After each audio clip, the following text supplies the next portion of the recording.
김 후보자 본인이 연일 수상한 동거래 의혹 등에 대해서 문제가 없고 과거 정치자금법 위반과 관련해서 처벌받았던 것도 표적 수사의 결과다 이렇게 강변을 하고 있지만요.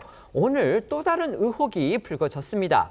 과거 불법 정치자금 제공자와의 관계에서 석연찮은 관계성을 보여주는 정황이 추가로 드러난 겁니다. 네, 이 채널A의 보도인데요. 지난 2010년 2차 정치자금법 사건 당시 김 후보자에게 불법 정치자금을 제공했던 이 김 후보자의 과거 후원회장 강모 씨가 한때 이 김민석 후보자가 운영에 관여를 했다는 이 법인 사무실도 임대해줬다는 그런 의혹이 새롭게 드러났습니다. 김 후보자는 지난 2001년 비영리 사단 법인을 설립을 해서 이사장과 이사직을 지낸 바 있습니다. 그리고 2016년에 이 김 후보자가 이사직에서 물러나는데 그 한 달 전에 해당 법인 주소지가 이 강 씨 소유의 오피스텔로 등록이 됐다라는 겁니다. 해당 법인이 구청에 낸 사업 보고서에는요. 지난 2019년 보증금 1,000만 원에 480만 원을 임차료로 지급을 해서 월 40만 원가량 수준에서 임대를 한 것으로 전해졌습니다. 채널A는 인근 부동산을 인용해서 같은 건물, 같은 크기 오피스텔은 보증금 1,000만 원에 월세 80에서 한 90만 원 정도의 수준으로 임대가 이루어지고 있다 이렇게 보도를 하기도 했습니다. 이 보도대로라면요. 시세보다 훨씬 낮은 가격에 임대차 계약이 이루어졌다 이렇게 볼 수가 있는 겁니다. 김 후보자와 관련이 있는 이 법인들이요. 이 강 씨의 오피스텔로 주소지를 옮긴 거, 이 사례가 또 있다고 합니다. 네, 채널A 보도에 따르면 김 후보자가 2014년부터 3년간 이사장을 지낸 한 협동조합 법인도 김 후보자가 이사장직에서 퇴임한 뒤인 지난 2018년 1월에 강 씨 소유의 오피스텔로 사무실 주소를 옮긴 것으로 전해지고 있습니다. 관련해서 채널A 측이 입주 경위를 김 후보자 측에 물었지만 사단법인 관련 자료를 검토 중이라고만 밝힌 것으로 전해졌습니다. 이렇게 김 후보자가 운영에 관여했던 법인 사무실이 과거 불법 정치자금 제공자이자 채권자이기도 한 이 강모 씨의 오피스텔에 입주한 정황이 드러나면서 야당은 강 씨가 수십 년 동안 김 후보자의 정치 스폰서였다는 의혹을 강하게 제기하고 있는 겁니다. 2년 전 강 씨가 국회의원 선거에 출사표를 던지자 출판 기념회를 찾아 응원 메시지를 남겼던 김 후보자 과거도 다시 조명되고 있습니다. 들어보겠습니다. 만약 강 대표가 없었다면 지금 우리는 민주당이라는 이름을 쓰지 못합니다. 민주당이라는 이름이 사장되고 없어져 버릴 때 제가 정치를 안 하고 있을 때 민주당이라는 이름을 살려내야 되겠구나 라고 생각해서 그냥 저녁에 그냥 전화 그거한테 부탁을 했습니다. 그 부탁했던 것이 강입니다. 근데 본인이 국회의원 할 적이 1도 없는데 강이라는 사람의 순수함과 의심이 아니기 때문에 이것을 민주당의 역사에 반드시 남아서 기록돼야 하고 그리고 칭찬받아야 되는 겁니다. 오늘 김 후보자는요. 강모 씨 관련 추가 의혹에 대한 해명은 없이 모두 같은 형식의 차용증으로 강 씨를 비롯해서 11명한테 1억 4천만 원을 빌린 경위, 이것에 대해서 추가로 또 해명했습니다. 네, 김민숙 후보자는 SNS에 올린 글에서 이 1억 4천만 원을 빌렸던 상황을 설명을 하면서 어떠한 정치적 미래도 없던 내게 오직 인간적 연민으로 1,000만 원씩 빌려준 분들에게 지금도 눈물나게 절절히 고맙다라고 했습니다. 김 후보자는 또 이 앞서 야당이 11명으로부터 빌린 돈이 이 통상적 사인간 채무가 아닌 쪼개기 후원이 아니냐 이런 의혹을 제기한 것을 겨냥해서는 동시에 여러 사람에게 돈을 빌리는 상황이었다면서 이 차용증 형식이 똑같은 것은 지극히 당연하다 이렇게 주장하기도 했습니다. 김민석 후보자 본인을 둘러싼 논란의 정면 돌파 의지를 드러내면서 이렇게 매일 한 가지씩 공개 설명하고 판단을 구하겠다 이렇게 밝혔습니다. 하지만 일부 해명은 또 의혹을 더욱 키우고 있다는 그런 지적도 나오는데요. 예를 들어서 이 사적 채무와 추징금 6억여 원을 5년 만에 완납한 거, 이걸 해명하는 과정에서 불거진 재산 관련 의혹, 이게 또 대표적인 예입니다. 김 후보자는 어제 SNS에 올린 해명에서 사적 채무 1억 4천만 원과 과거 정치자금법 위반 사건에서 유죄를 받아 선고된 추징금을 완납했다면서 판례에 의하면 환급을 청해도 될 만큼 성실을 다했다고 강조했는데요. 문제는 최근 5년간 김 후보자의 수입은 연간 1억여 원 남짓한 국회의원 세비가 대부분이었는데 지출은 이를 훨씬 넘어선다는 점입니다. 야권에서도 이를 지적하면서 김 후보자 해명을 납득할 수 없다고 목소리를 높이고 있는데요. 구체적인 지출 내역을 살펴보면요. 이 기간 동안 불법 정치 자금을 받은 혐의로 추징당한 7억 2천만 원 가운데 미납금인 6억여 원을 완납했고 카드와 현금으로 지출한 것이 2억 3천만 원, 그 외에 교회 헌금 등으로 기부한 금액도 2억 원에 달하는 걸로 나타났습니다.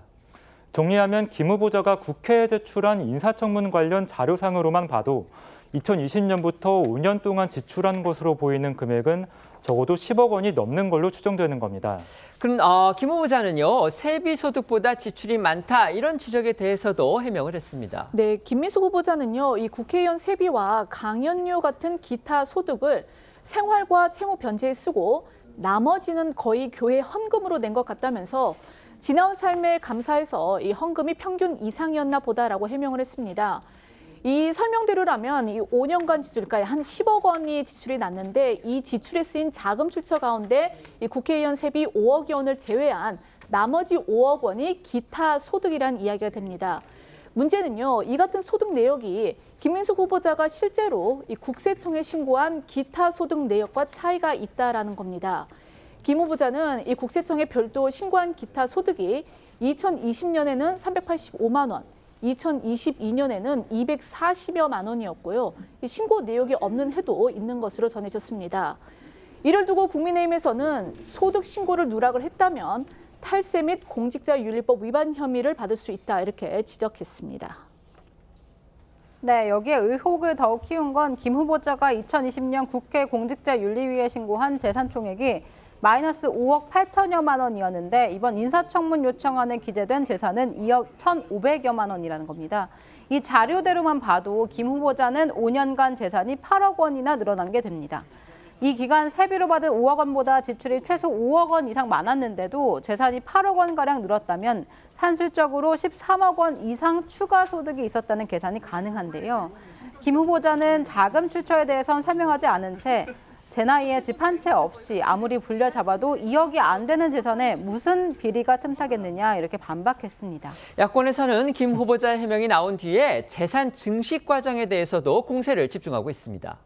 국회 인사청문특위 소속인 국민의힘 주진우 의원은 세비를 제외하면 기타 소득인 조의금이나 강연비로 최소 5억 원 이상 벌었다는 뜻인데 재산 등록 서류와 세무신고에는 흔적이 없다고 지적했습니다. 그러면서 국회의원을 겸직하면서 5억 원 이상 기타 소득이 가능한 거냐며 조의금도 2020년 11월 빈부상 외에는 특별한 경조사를 찾지 못했다고 의문을 나타냈는데요.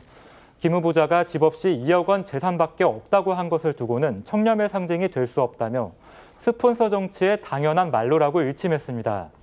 국민의힘 강명구 의원도 재산이 2억밖에 없다는 김 후보자 말은 국민의 눈높이에 맞지 않는다며 투명한 재산 공개를 촉구했습니다. 들어보시죠. 공직 후보자라 하면 재산 형성 과정이 투명해야 되고요. 그리고 국민 눈높이에 맞는 일종의 도덕성을 겸비해야 되는 이거 당연한 요구예요. 국민 눈높이에 맞는 국민 정서에 맞는 말씀을 하시면 돼요. 2억 원이 넘는 재산밖에 없다라고 말씀하시는 거는요. 좀 잘못됐다. 발언에 신중하지 못했다라는 생각이 듭니다. 김민석 후보자는요, 지난 2005년에 대법원에서 유죄 확정 판결을 받았던 이른바 1차 정치자금법 사건, 여기에 대해서도 어제 장문의 글로 해명을 했습니다. 그런데 여기에서 또 새로운 논란에 불을 붙이는 또 그런 대목이 있었습니다. 네, 2002년 서울시장 후보였던 김민석 후보자는 당시 SK그룹으로부터 이 불법 정치자금 2억 원을 받은 혐의로 해서 지난 2005년 대법원에서 징역 8월, 집행유예 2년, 그리고 추징금 2억 원의 원심이 확정이 됐었습니다. 이른바 김 후보자의 1차 정치자금법 사건이었는데요. 김 후보자는 어제 해명글에서 누가 왜 요구한 정치자금인지도 불명확한 이 표적 사정 사건이다라면서 서울시장 후보이던 저도 모르게 중앙당이 요청을 했던 선거 지원용 기업 후원금의 영수증 미발급 책임을 후보인 4개도 물은 이례적 사건이라고 주장을 했습니다. 그러면서 김 후보자는 해당 기업 관련자들이 자신에게 미안해했던 사건이라면서 지난 2012년 3월에 발간됐던 자신의 저서에 담긴 관련 내용을 발췌해 별도로 소개하기도 했습니다.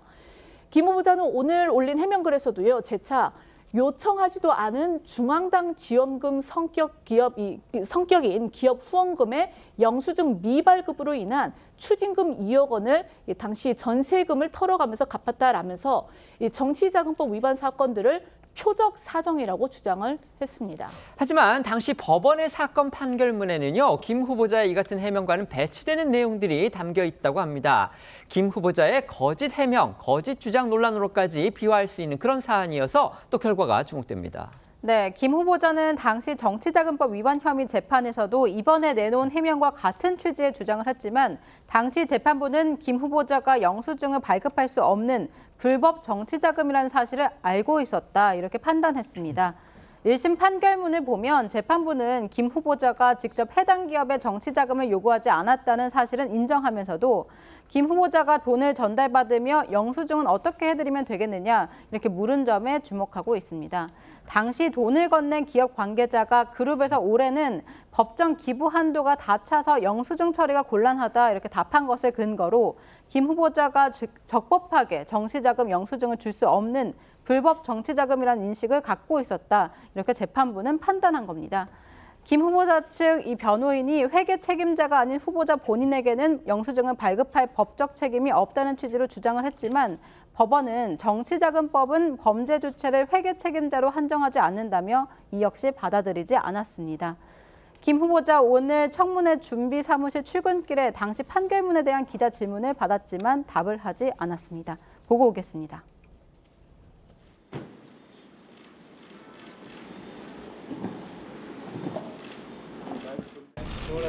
예, 후보자님 안녕하십니까? 정치자금법 재판 당시 판결문에는 영수증 처리 물었다고 적시되어 있는데요.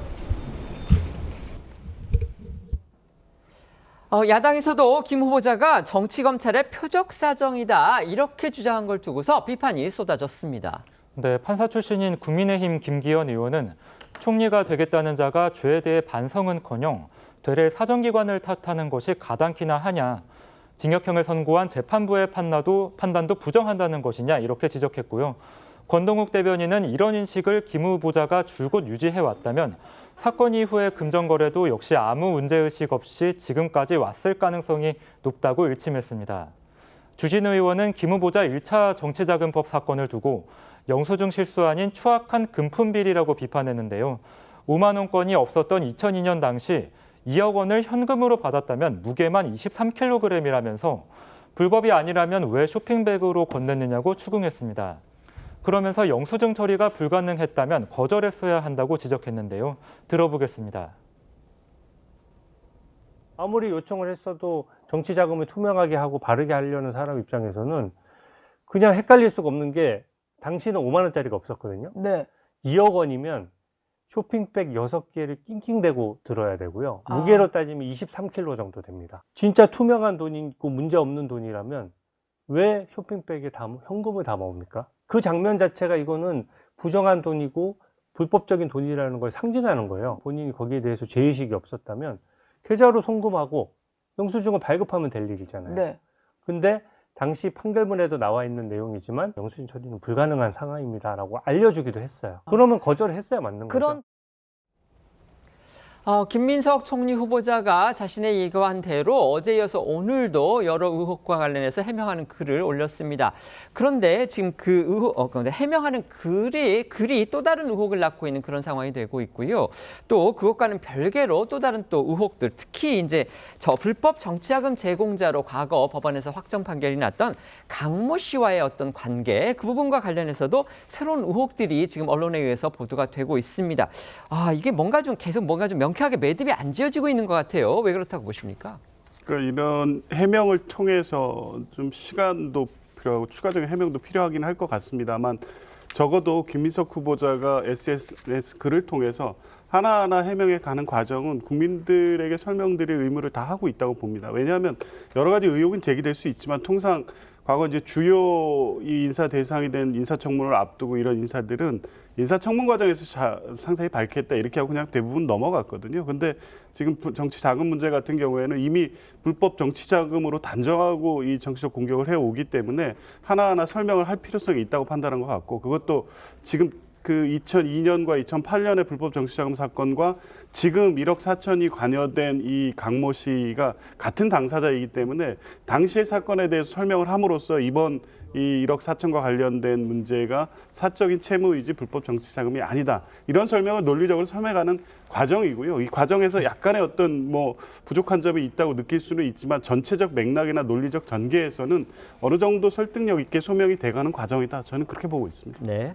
강모 씨와 김민석 후보자의 관계는 굉장히 오랫동안 긴밀한 사이 아니겠습니까? 2010년에 대법원에서 유죄 판결이 확정된 그 정치자금법 위반 사건에서 정치자금을 준 장본인이기도 하고요. 그리고 2008년에는 김민석 후보자가 강모 씨 소유의 오피스텔에 본인의 주민등록을 해놓았던 적도 있고, 앞서 저희가 살펴봤습니다마는 김민석 후보자가 대표를 지냈던 사단법인이 역시 강모 씨 소유의 오피스텔에 나중에 주소를 두기도 했습니다. 자, 그런 것들을 포함해서 무엇보다도 2014년에 이른바 마포민주당이라고 불리는 원외민주당이 만들어져서 민주당이라고 하는 당명을 선점할 때 그 원외정당의 초대 당대표가 강모 씨였고, 김민석 후보자는 그 뒤를 이어서 그 민주당의 당대표를 했습니다. 그렇기 때문에 이 4천만 원이라고 하는 돈이 단순히 빌려서 7년 동안 갚지 않았다고 문제를 제기하고 있는 것이 아닙니다. 이 정도 되면은 김민석 후보자가 계속 핵심을 피해 나가고 있는 답변만 하고 있다라고밖에는 말씀드릴 수 없습니다.